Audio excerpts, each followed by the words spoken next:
So we're going to do another one of these relationship guys.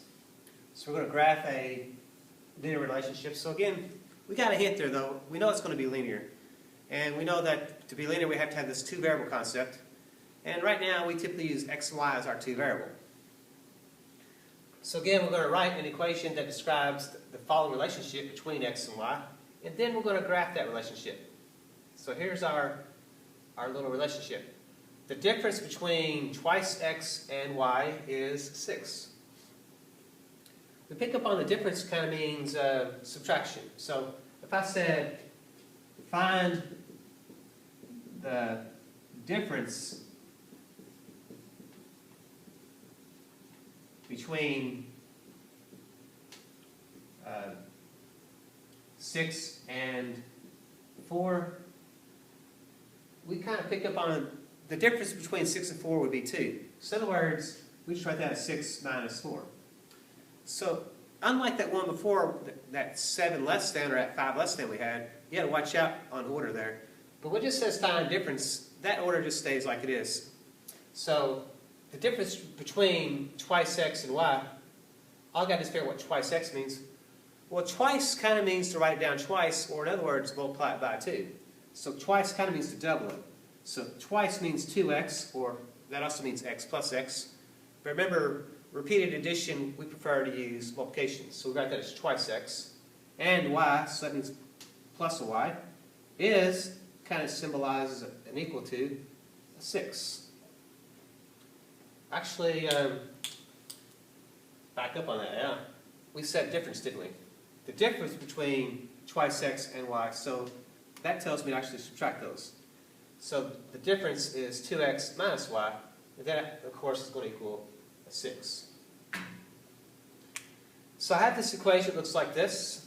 Now, since x and y are the same side, I find it easier to just go ahead and use the x and y intercepts.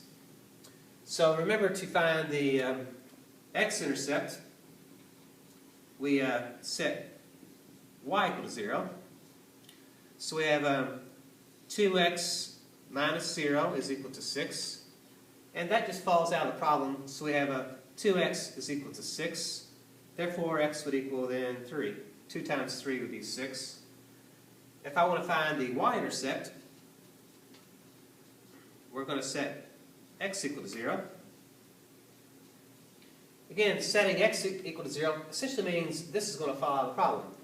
So what I have then is negative y is equal to 6.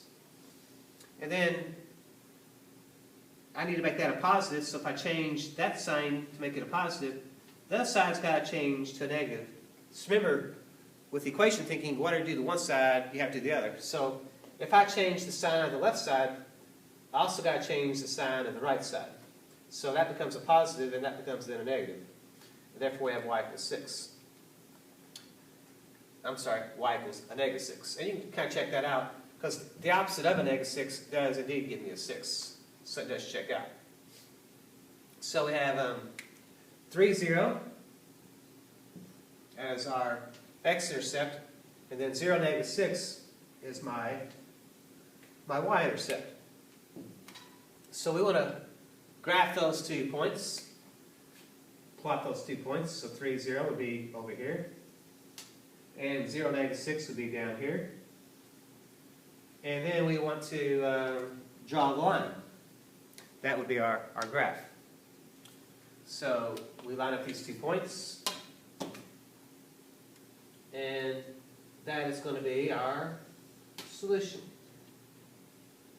Put those arrows on the ends, and that's what we're looking for, is something like that. So that's a different little slant, but that's what you're going to have to do with some of this math, is you're going to have to apply it a little bit.